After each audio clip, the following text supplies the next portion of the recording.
Hello, everyone. I'm Lucas Grinley. I'm Executive Director here at Next City. I want to welcome you to our sponsored webinar with our friends at Civic Dinners. I'm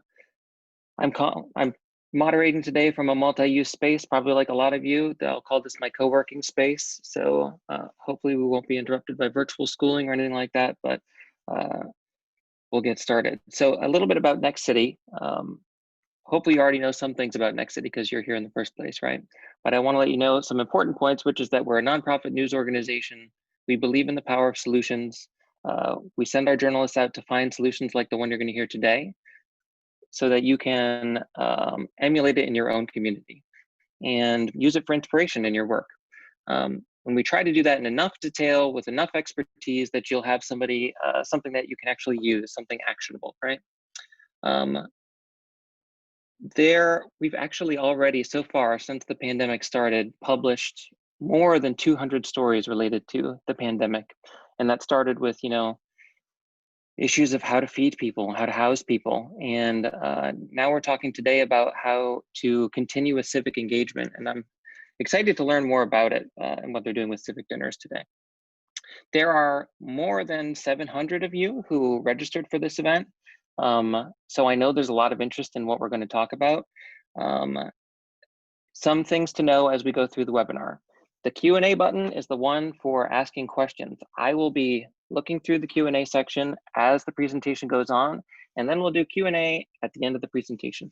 So go ahead and feel free to submit questions throughout. I will try to, put the pieces together for the best questions and try to get as many answered as we can. Feel free to chat in the chat section, but I won't be looking there for questions. So if you have any issues along the way, we have Melissa Simpson, our audience engagement editor, is there helping you out with any issues or anything like that. And with that, I want to introduce this great solution for community engagement and the founder of Civic Dinners, Jen Graham.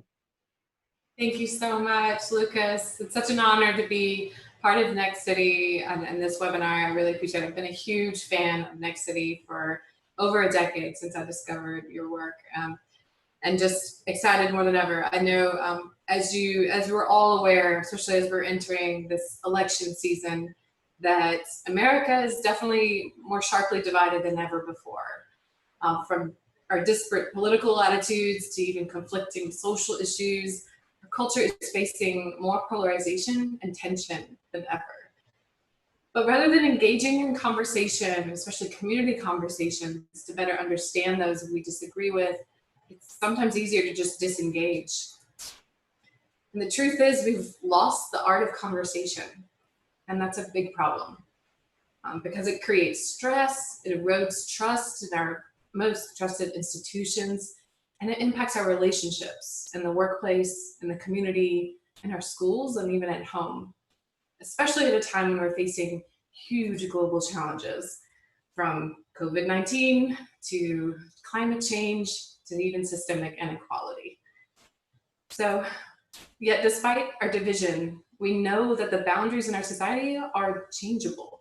And research even suggests that our biases can evolve and our in-group thinking can be more permeable than we might think. But what we need is a way to kind of get outside of our own bubbles, a way to get outside of those that we might only see based on those that look like us or think like us. And so what we need is a way for people to feel heard and to have a voice and to listen to others with different worldviews. So my name is Jen Graham. I founded Civic Dinners as a way to bring people together for conversations that matter. And in our communities, rallying the public around a shared topic is not only productive, it's essential to our democracy. And some people can say that healthy debate and healthy conversation was the backbone of our democracy. But most organizations feel really ill-equipped right now to facilitate tough conversations, and equally challenged by how to create action plans out of those conversations. Not to mention questions around the administration of large-scale discussions and the costs, particularly in our increasingly online world. So I understand this completely. I came from a background in community organizing, and as a TEDx Atlanta organizer for 5 years, I put on over a dozen events filled completely packed rooms with 300 to 1,500 people. And suddenly I began to feel frustrated with the inability to turn these big ideas into local action. I would spend so much time and energy preparing speakers for the stage to share their big ideas, but I realized that real change doesn't happen in rows or in an auditorium. It happens in small circles. And we weren't allowing people to connect on the issues or give them the space and time to interact with one another and allow their own voices to be part of the solution. So what was missing was a more intimate format where everyone had a chance to share their story and their commitment to take action. So with Civic Dinners, our technology is all about bringing diverse voices together for structured conversations that help build empathy, trust, and collective action around specific issues. Forbes calls us like Meetup, but with elegance, intimacy, and meaning. And it works like this. Our model is pretty simple. It's simply a host, usually 6 to 10 people at your table or in a breakout room on Zoom, and 3 big questions with equal time to share and one voice at a time. We believe in making these crucial conversations easy to execute across any organization so that all community members can feel heard and engaged and empowered to co-create a better future. For example, earlier this year, we worked with the City of Chattanooga to launch a series of conversations that engage residents in the new economic mobility strategy called the Chattanooga Dream. And our platform made it easy for the City of Chattanooga to share the mic with community members and stakeholders, allowing anyone, anywhere to self-organize a conversation. For example, a council member chose to host a conversation on economic mobility, and she invited a dozen diverse attendees from her district, from longtime residents to newcomers and to new residents. And as the host, she received a carefully curated host guide that we had worked with the city to customize, and that had 3 big questions. And she led the discussion there, encouraging guests to have equal time to share with one voice at a time. And this format created a safe space for people to share their story, to learn from others, and to deepen their understanding of the economic challenges facing so many different people within their own neighborhood. One participant even shared the reality of working 2 jobs at minimum wage and still struggling to make ends meet.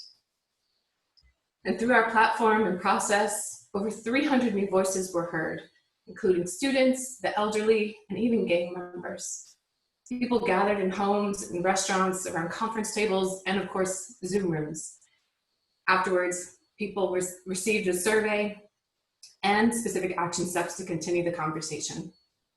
And overall, participants reflected the diversity of Chattanooga across key demographics, from household income to ethnicity, to education, age, and even gender.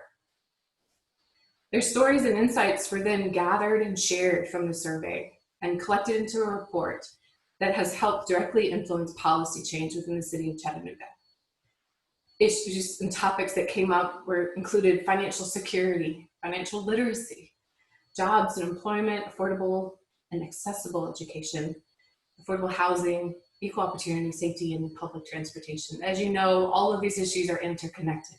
It's difficult to talk about quality of life without talking about transportation, housing, education, and literacy. But what was most surprising was that 80% of participants committed to volunteering for a local nonprofit or serving in a public advocacy role on behalf of the city after they participated. And I believe this is what makes our model so, so powerful. Because when you give people a voice and a say in how they want their city to be and become, they become activated. They become more than just a taker of the system and of the city. They become, as Coretta Scott King says, the greatness of a community is most accurately measured by the compassionate actions of its members. And the only way that we're going to be able to really take full kind of control and harness the energy of the city is to activate every single member within the city and within our communities. And the best way to do that is to first invite them to the table and listen to what they have to say. The Civic Dinners has been working with cities and regions for the past 4 years to engage and mobilize residents in whole new ways. As almost a creative community engagement partner for communities and partners, and even even organizations like Cooper Carry that already have relationships with cities. But we've also worked with nonprofits and foundations to help lead powerful conversations that engage and mobilize people around important issues. For example, we launched a national conversation with the King Center on bridging the racial divide. And that's Bernice King. It was an incredible conversation with people from different sides and polar opposite sides of the political spectrum. And we've also helped the Sierra Club rally advocates around climate change, and Teach for America re-engage alumni around education for all. And most recently, we partnered with the Aspen Institute to engage Americans in better arguments. So also, we've worked with dozens of corporations that have come to us for our expertise in designing powerful conversations around inclusion and sustainability. For example, Coca-Cola, who approached us to help us launch Unlabeled, or they launched Unlabeled, which is about imposed labels in the workplace. And what was so fascinating is they actually removed the Diet Coke logo from their cans to have a conversation about labels. The imposed labels that we wear, that we bring with us to the workplace, that hold us back, and to have a real conversation about that. And we had people come up to us afterwards saying it was the most engaging event that they've been to ever in their 20 years of being at the company. So we know that there's something magical that happens in these circles, and giving people a voice and a chance to connect with each other. Our work has been growing, and then COVID happened, but it didn't slow us down. We actually expanded across the US. We've grown now, we've gone global, but when COVID happened, the first thing we did was flip to a virtual format. As we all know, pre-COVID, conversations were happening in person and on a daily basis, basically. But because of COVID, we explored our virtual experience, and it's proven, thankfully, to be just as powerful as in person. People are willing to be more vulnerable, more open, more willing, and just as compassionate as they were when they were face-to-face over the dinner table. So as I mentioned, we've been able, because we've gone virtual, it's also allowed us to engage people from all over the world. We've now become GDPR compliant, and our platform has been translated into 11 different languages that can be activated in the US as well, and all over. So our mission and our purpose has been to create a more inclusive and sustainable world where everyone has a voice in co-creating a better future. And now, as a benefit corporation, it's critical to our work that we help communities become more equitable. But how? So we know that out of the work, getting people to move from ideas into action has been some of the kind of core pieces of my work for the past 15 years.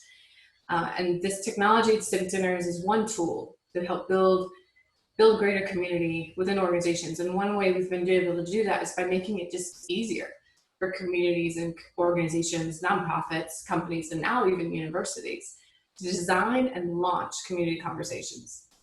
And we believe that leaders make better decisions when they have input from a diverse array of people from different perspectives.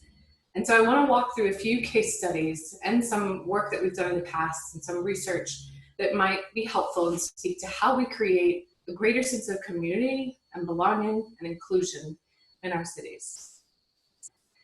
So first, I can't talk about Civic Dinners without talking about the Atlanta Regional Commission. Honestly, our whole concept was really born as a co-creation with the Atlanta Regional Commission 3.5 years ago. Back in 2015, the Atlanta Regional Commission came to me and said, we're sure struggling to get the millennial perspective in our long-range planning process. Do you have any ideas? And I had just piloted this idea and concept of using dinners as a way to bring people together, especially younger people or those who weren't technically engaged or plugged in all the way, but cared deeply about their city. And when they jumped on it, we built something together that was amazing called the Millennial Advisory Panel. And that work then spawned the work of 3 big conversations initially, one on mobility, livability, and prosperity. And those 3 conversations really sparked over 35 dinners over the course of 3 months, created 8 key actions that rallied these 300 millennials around.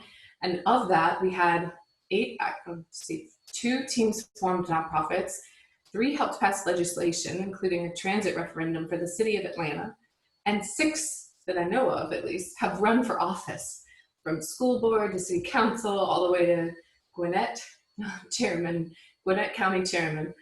So it's just been phenomenal to see the energy that started just 5 years ago, and how these leaders that were engaged and were invited to be part of the table, part of the planning table, have now been able to step into leadership roles because of their engagement in this process.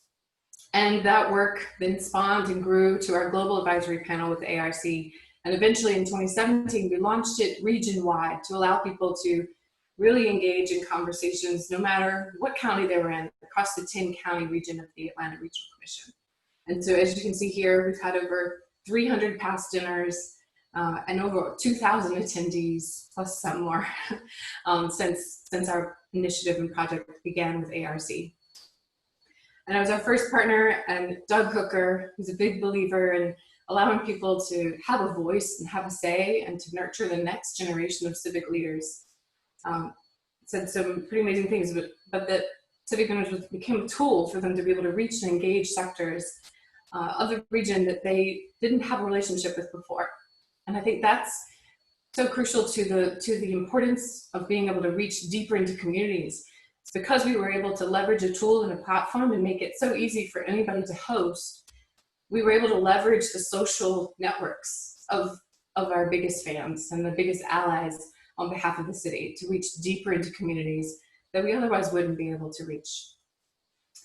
And so from our work, we've been able to, these are the 9 different topics that we focused on over our work with ARC, from mobility to livability to even sustainability, affordable housing, education, arts and culture, reimagining aging, which is still one of my favorite conversations.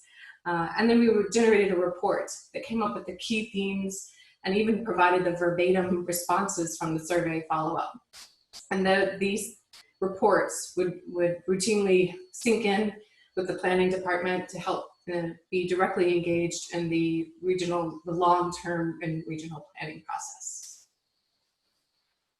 So the next one, what we did next was last October, we actually launched our first ever series on our own, and our aim is called The Lovable City. And our aim was to engage over 50 cities across the US in a single conversation at the same time. So the month of October, we were really asking, because more and more people are living in cities, although post-COVID, that would be interesting data to uncover how many people are leaving cities. But with the increased urbanization, we wanted to know, how can cities grow and also retain a sense of community and intimacy for their residents? And what makes a lovable city? So this was our kind of hypothesis. So we launched a conversation, and we were inspired by Jane Jacobs and the ability that cities have the capability of providing something for everyone only because and only when they are created by everybody. So again, equity and inclusion is at the core of our principle and our purpose and our model and what we intended to try to create.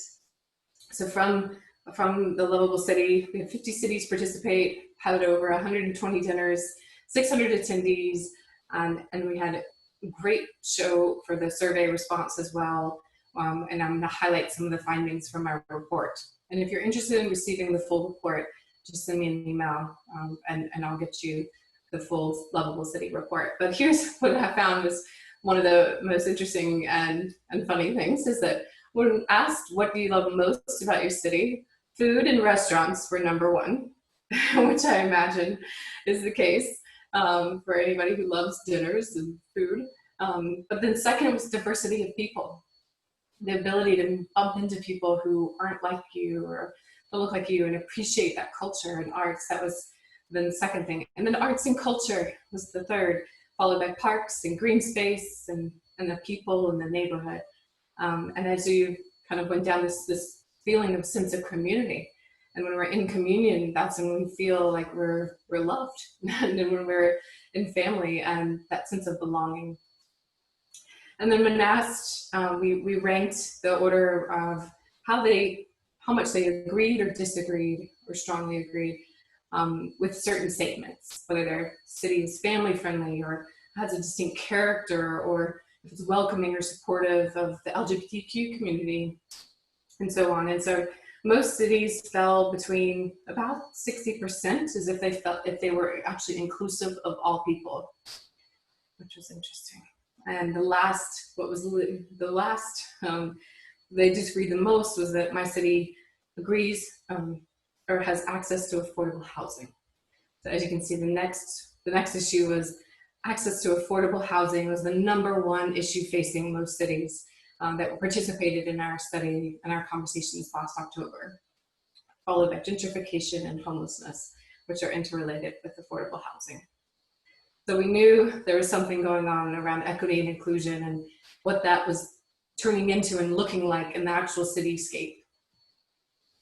And so that the sense of belonging, the third project I'd love to talk about is our work with the Welcoming America, and how do we create a more welcoming community for any city and for anyone, whether they're new or they're newcomers to the country, new to the city, or new to the neighborhood.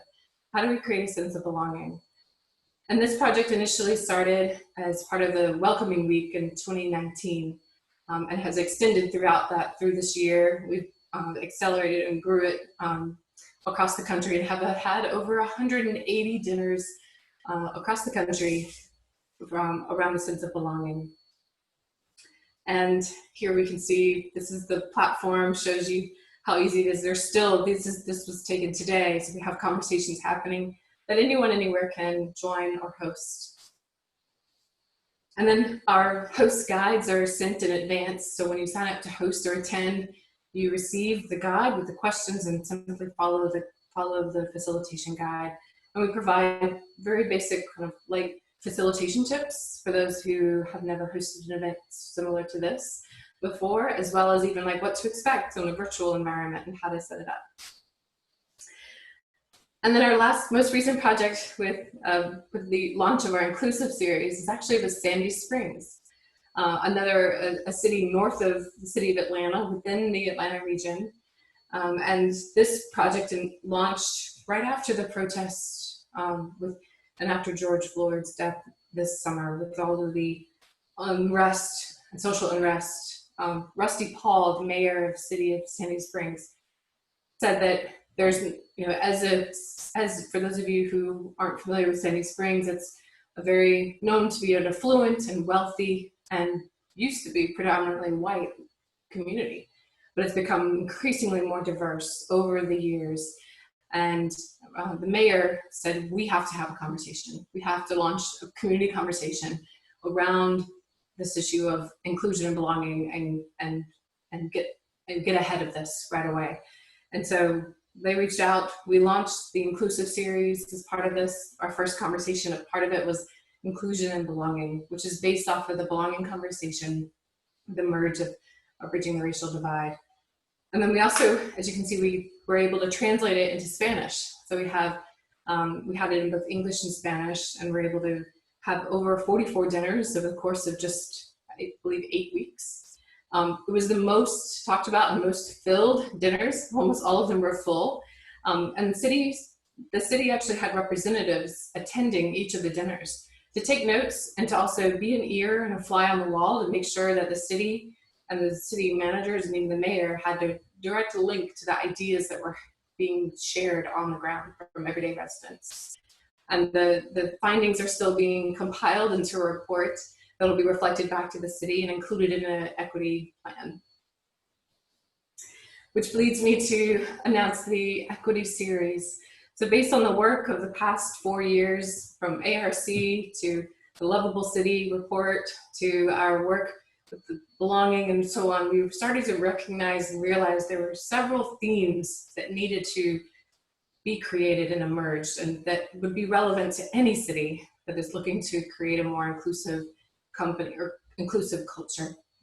And so this equity series really taps into the themes around racial equity, but also food equity, health equity, gender, voting rights, policing, education, economics, and especially housing. And so how do we these conversations are also obviously all interrelated. It's hard to talk about housing without also talking about education, affordability, and transportation. But then we've also created the Inclusive Series, which is more tailored towards companies and our internal culture, but can be also viewed in a way with the community.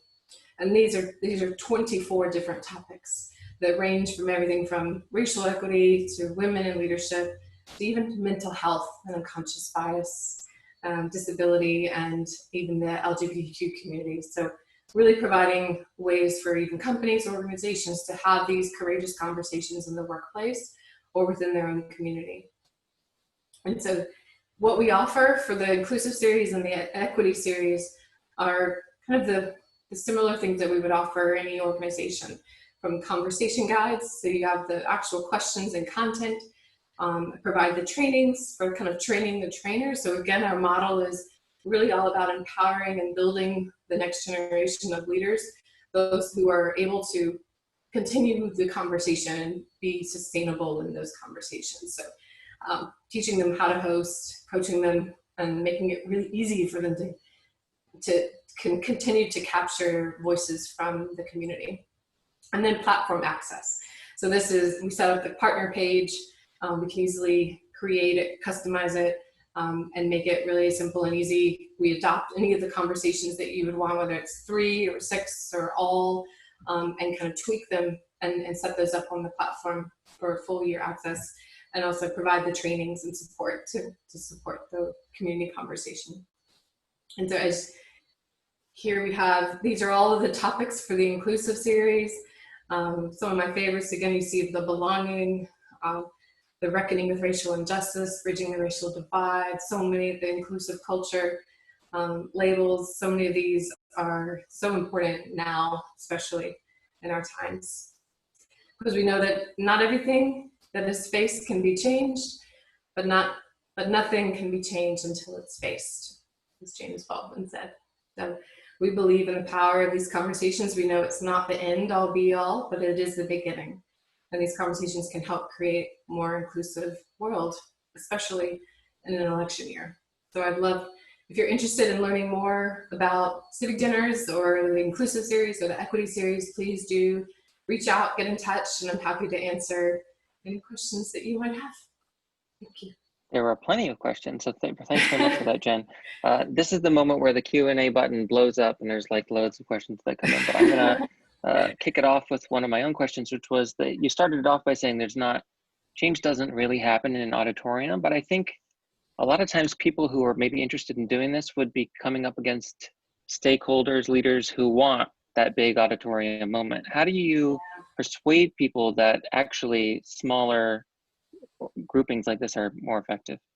Yeah, it's tough because I think even the ability to, it's important to be able to be inspired by a similar idea. So I think being in an auditorium, similar to being in this large webinar space, is to be able to hear an idea and then be able to sit with it. But imagine if we were then able to break out into breakout rooms and be able to meet other people who are listening on this and actually engage in a deeper conversation. That to me is like taking it to a whole other level. It's like listening and engaging and participating in a training, but then actually practicing it is a whole other level of engagement that deepens the understanding and deepens the, I think, commitment, because without true participation, it's really hard for people to have buy-in into the idea and to really own it. And that's really what we want more people to do, is to own their sense of citizenship or their idea of being a resident in the city and be able to play a stronger role. So I think it's when we do have opportunities to have big events, I would encourage them to think about ways to allow people to connect in any way that they can, whether that's virtually in smaller groups or in smaller opportunities to meet with people and have those more intimate roundtable discussions. Mm-hmm. Yeah, and to have 80% of people leave and say they are going to take part, that's different than an auditorium for sure. Totally. Yeah, that's true. So But yeah, the commitment level, and again, it is self-selection. So it'd be people sign up for these kinds of events who are passionate and obviously passionate about the topics already, but to really allow them and invite them to take the next step. That's the ability through our platform, but also any other kind of more intimate model. You're more likely to get traction with a smaller group of people to actually take a next step than if you are sitting in a big auditorium with a vague call to action. mhm.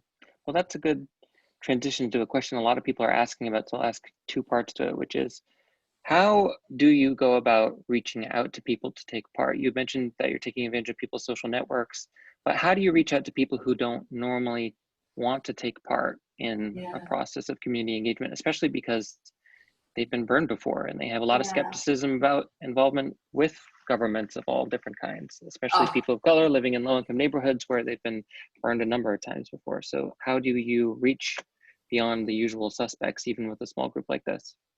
oh, it's such a good question. And I mean, the way that we've tackled this is kind of multifaceted. The first is that when we launched the Lovable City, this was the first question they always asked us. And so each city that participated, we gave them a guide and said the first thing you should do is think about your city and almost break it down demographically. We want to make sure that the initial host committee, so to speak, can be made up of 25 to 30 or plus more, at least 25 people that truly reflect the demographics of your community, both geographically and demographically. And so that it was like the first initial thing. So think about who is running your, maybe it's from the faith community. Make sure you get the faith community leaders, especially in areas that may not necessarily have the same trust or expectation of participation. We definitely worked through faith communities to help reach people who may not be on social media or hear about it in other ways. And so that was really effective, especially for example, the city of Chattanooga. They did such a good job of actually engaging each of their council representatives. So that's automatically a touch point within each of the districts.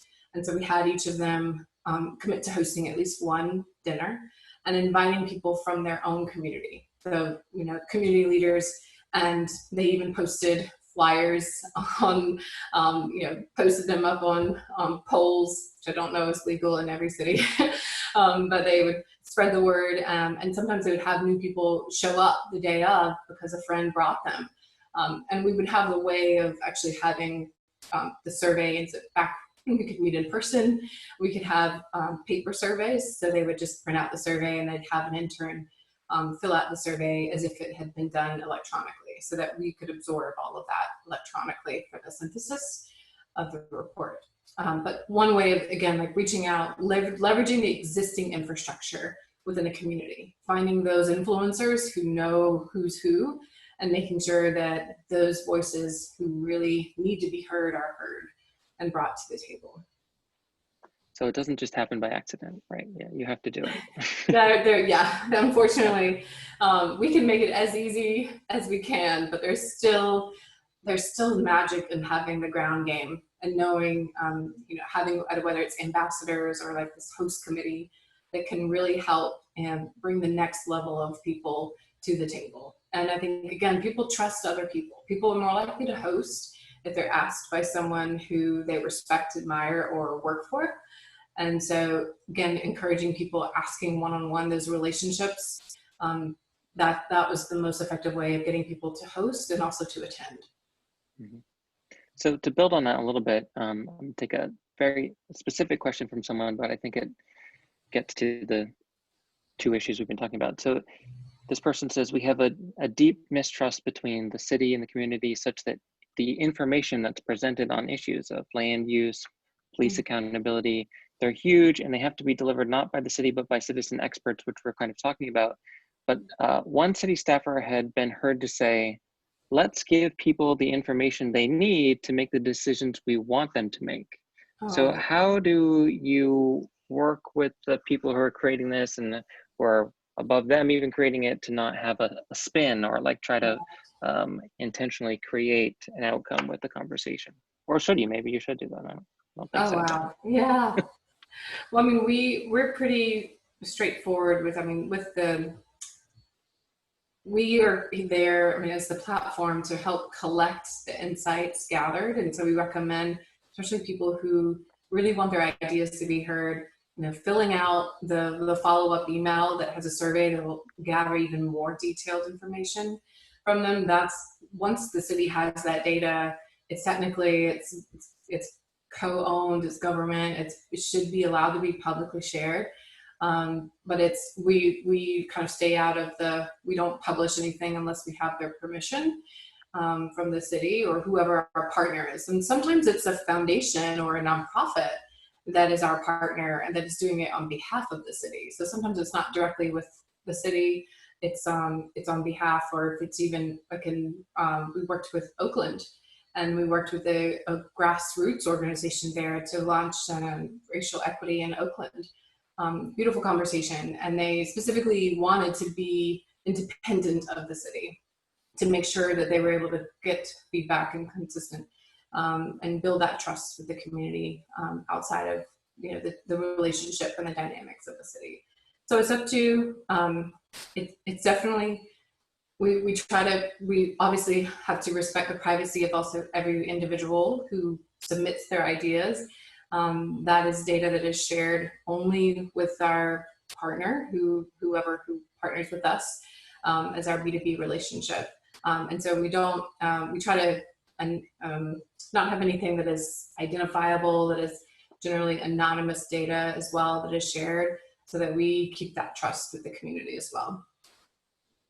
When you did Lovable City, the data that you were showing, it was very detailed, like survey data, measurable stuff. It sounds like it was different than like the 3-question format. Was that from the conversation or from the survey afterward?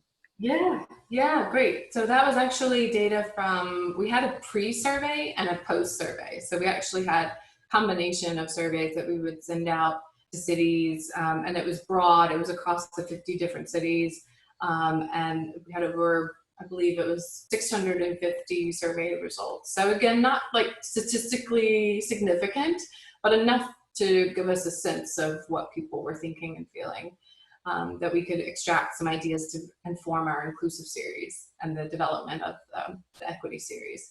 And so I feel most of the responses, I mean, the conversations that are the 3 big questions are powerful. And if we have people, you know, we can only ask so much, and we don't want it to feel like it's a focus group. And so the survey afterwards does allow us to go deeper and allows us to ask questions that are maybe easier and more quickly and easily answered, that are less qualitative and more quantitative. So a bunch of people are asking this question. How do you, in this new virtual world, actually have a dinner? How is that working now? Great. Yeah. Well, we've gone virtual, and you can definitely eat while being on camera and share. We have, a lot of people do. But a lot of people also have just opted off not to do the dining part, but definitely the conversation. So we've, Civic Dinners has kind of held our ground in that we're only going to be supporting virtual conversations for the foreseeable future, just to maintain the safety of everybody who's participating. We don't, when you're currently right now, if you try to set up a dinner, the only option you can choose is virtual.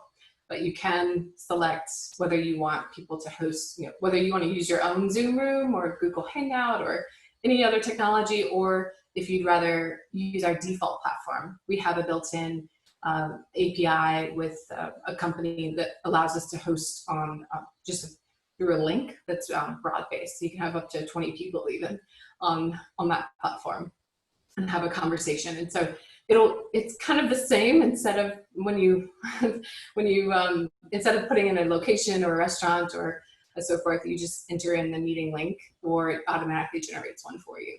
So the host follows the guide just as if they were printing it out and bringing it with them to the dinner.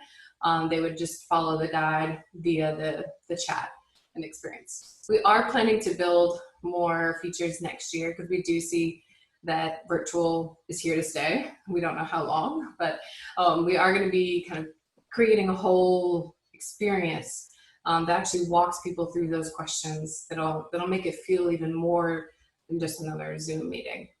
Mm-hmm. Do you have to be a little worried about your tech abilities as a host to do it? Like, is there anything to help you? Yeah, so we again we made it really easy as far as the default platform. It's just a link. You don't have to download anything. It uses a browser like Chrome, and it's really simple. I mean, I guess everybody is using Zoom now and is used to the Mm-hmm. online We're all communication. Zoom experts now.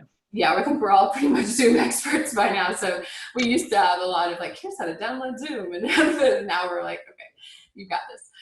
So it's just a link that people receive, and we send enough reminders in advance with the link just to make sure that they have the right one. But our partner Daily.co, they also offer support if needed, but rarely do we need it. Question about who comes to the dinner. Is anyone paid as an equity measure to take part, the hosts or the dinner participants? Is anyone getting paid in any of the instances that you've done it?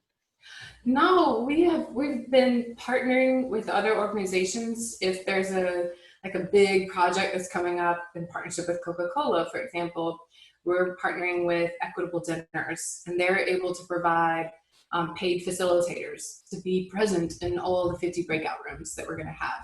And so we've always maintained that to host, it's free to host, it's free to attend, and hosts are volunteers. But we partner with other organizations that already have access to trained facilitators who are used to that and who can be paid. But that's usually only if there's like a larger client that can afford to cover those costs. Otherwise, we prefer the model of almost like a train the trainer model, where we work with the city, like the city of Sandy Springs, and we provide a simple like a kickoff training or a train the trainer. Where we record it, we provide, here's what to expect if you're hosting, here's some like one-on-one facilitation tips. Here's also like almost like emergency, here's what to do in case something goes off or off rails, how to get the conversation back on track. It's almost like CPR training or even being a lifeguard training, just in case you have to jump in, but rarely do you actually have to. But sometimes it just puts the host at ease and provides them enough guidance that they feel really confident that they can handle the conversation. But most, that's usually typically for conversations that are around more sensitive topics, especially around racial equity. So we offer training as part of our packages now, which is like that kind of train the trainer, because we want communities to feel like they can continue these conversations and not have to have the burden of paying for paid facilitators every time. Mm-hmm.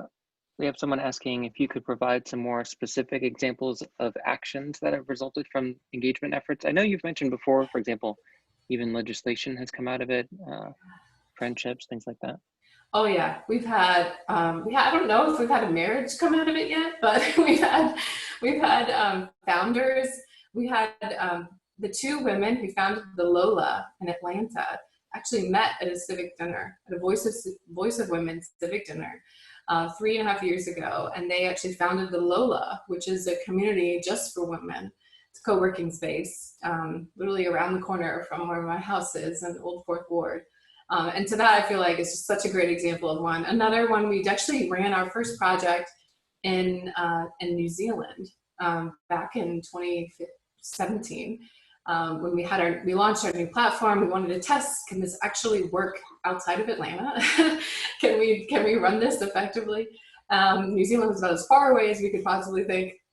And we launched it, and their core action, this was right before the general election that led to Jacinda being prime minister, but we worked with a local organization there, hosted over 100 events and dinners across the country leading up. And the whole purpose of that was to uncover the values and vision for the future of New Zealand for the next 25 years. And their core action was to, once they got the report back, was for every person to then take this to their general, to their potential local city council. And it was almost like this is the plan, this is the people's agenda. These are the things that we want. And we wanted people to then become advocates on behalf of their communities, on behalf of the initiative, then fight for the values that they want their prime minister to represent, and all of their elected officials to represent. So it became almost a common agenda that they could all get behind. And because people had a say in it and they had perspective and participated in that process, they were excited to get behind it. It was almost the same as getting legislation passed, but they were able to swing and get a lot of people excited about the election and change the trajectory of New Zealand. So that's in a big way impacting a country. But the other, even as small and as simple, I mean, we've had one of the first conversations we ever launched was called the Beloved Community, inspired by Martin Luther King Jr. and the idea of the beloved community. And this was back in 2016. And when we launched it, we would host, one of the hosts told me the story of how a woman, the last question was, what's one thing that you can do to help create the beloved community in your neighborhood? And she thought for a moment and said, I can't think of anything right now. I'll pass. Come back to me. And the next day, the host received an email from this woman who had participated, had thought, she's like, you know what? I went home after that dinner, and I immediately packed a little goodie bag full of granola bars and an apple and so forth. And then I put a sticker on it that said, "You're in my beloved community," or "You're my beloved community." And she took those little goodie bags and delivered them to the homeless people under the bridge just around the corner from her house. And I about cried when I heard that. Because I mean, that's like, she said, it was like, it's just a small thing, but just that act of compassion and that action can send ripple effects throughout anyway. And so as small as that may feel, and as beautiful as that is, we've also had people run for office, that they had decided that, you know what, I've been complaining about the lack of transit here in Atlanta. I'm going to actually just finally run for office and do something and really advocate on behalf, because she finally heard from so many others that felt the same way, that she decided, someone has to step up. And then other actions, even just building relationships with those who they may have not otherwise met can be so powerful and help to bridge and weave a sense of community across neighborhoods, across socioeconomic boundaries and differences. I think any action that is taken, even act of showing up and participating, is worthy of being called an action in itself. Mm-hmm. I want to hit a real practical question because we have about 10 minutes left, which is someone's asking, can you explain the fee structure? What does it cost to host a civic dinner? Maybe there are costs people take on for themselves, for example. Right, yeah. It's absolutely free for anybody here to host or attend a conversation. Any conversation topics that are on the homepage right now on civicdinners.com, anybody can host or attend. Those are free, and we would love for you to participate in those. But as far as where the fee structure comes in is when we actually partner with like a city or an organization or let's say a company that wants to launch a series of conversations within their employees, or like Emory, we just launched with their alumni association, so they're going to be announcing it for homecoming, and so we created a partner page for them and customized the conversation, and with that they have the ability to have all of the automatic emails be branded and customized to their audience, and they also have the access to the data and insights gathered from the conversation. So that's where our partnerships are more B2B organizations pay us a fee to have access to that. And if you're interested, would love to share more about the inclusive series, the equity series, and any of the other. We have sustainability coming out very soon, but happy to talk about what that would look like if you're interested as an organization. So you've mentioned a couple times a few different dinners that maybe have a mix of people who are likely to disagree. And someone's asking, what are the keys to creating shared understanding among people who have different perspectives? Oh my gosh, the key, can you repeat that? What are the key ways of creating a shared understanding between people? When you have a conversation amongst people who are going to disagree, how do you help? How does that come out okay? I say, I mean, the beauty is we are very intentional in how we create and design our conversations.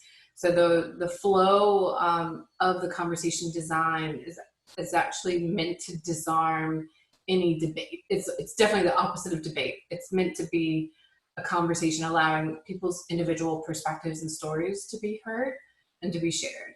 And so honestly, if you're in a room with even a Zoom room with 8 people, you're going to be listening, 85% of the time, and then sharing just because it's equal time to share. And so what we recommend is that we set the ground rules in the beginning, that it's 3 rounds of questions and then equal time to share with 1 voice at a time. So it does create this kind of democratic feel where nobody should be dominating. It shouldn't turn into 2 people going at it.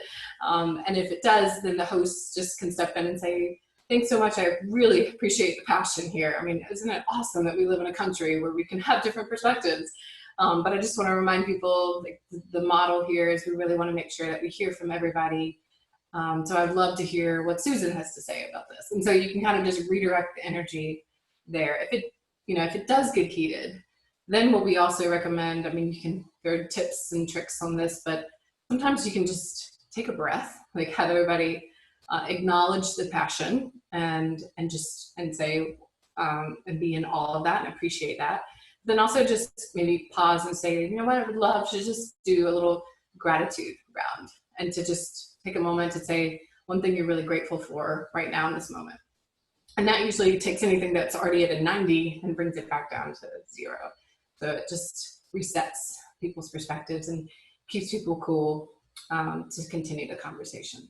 But if you follow the flow of our guide, that's the likelihood of it going off rails is slim to none, because we've tried to really engineer the conversation in a way that will leave it to be productive and inviting and inclusive, but also leave people feeling hopeful and empowered. Mm-hmm. Someone's asking about materials that might be given to people beforehand. So the question is, the small group conversation process I've been using for years are called deliberative forums, where people are provided a discussion guide to lay out the issues and highlight the values that are in tension and that policymakers are grappling with. What degree of deliberative discussion have you observed in your process? I guess, how deliberative is it? And then are people grappling with trade-offs of the actions or choices they prefer? So yes, so it depends on the type of conversation and who we design it with. So for example, we've done some conversations that are about like reimagining a plot of land. So we worked with Cooper Carry for the city of Covington to reimagine an IRS site. We've also done this in the city of Decatur, where we reimagined an old, where the old United Methodist Church, I'm gonna get this wrong, I can't remember, they had a plot of land that has now become a park.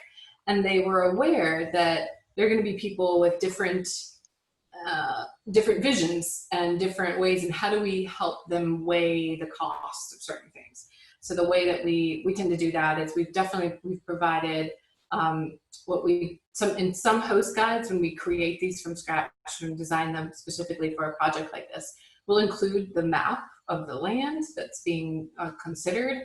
We'll include some of the costs that are associated in there, so it can be the conversation can be designed to include information and quotes and facts and stats that need to be unpacked and even addressed during that conversation.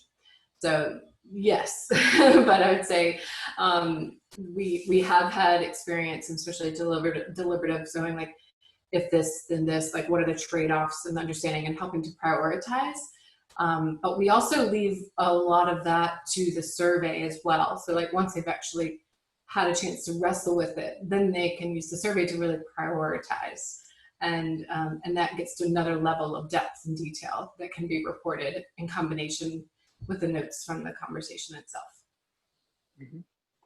I don't think that we've answered this question. Someone's asking how you collect the stories from the sharing itself. Is there someone who's assigned to be the scribe or some other way of doing it? Yeah, so we've had, it's really, we don't guarantee it because it's up to the host if they want to take the notes. If it's a project like, for example, the city of Sandy Springs, that was really important for them to want to have someone from the city represented, just to even be a fly on the wall and make sure that notes were taken.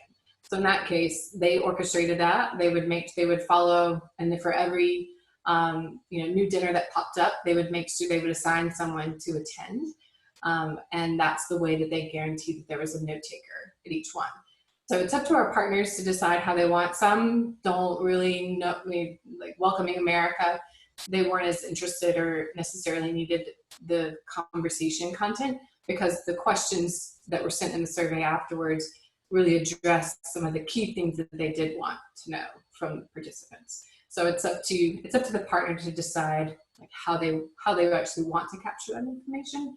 We don't record our conversations. There's no fancy AI that's tracking what you're saying and attaching it to Alexa or anything. So it's pretty private, and we only capture what you're willing to share with us in the surveys, unless there's someone there who is there to specifically to take notes.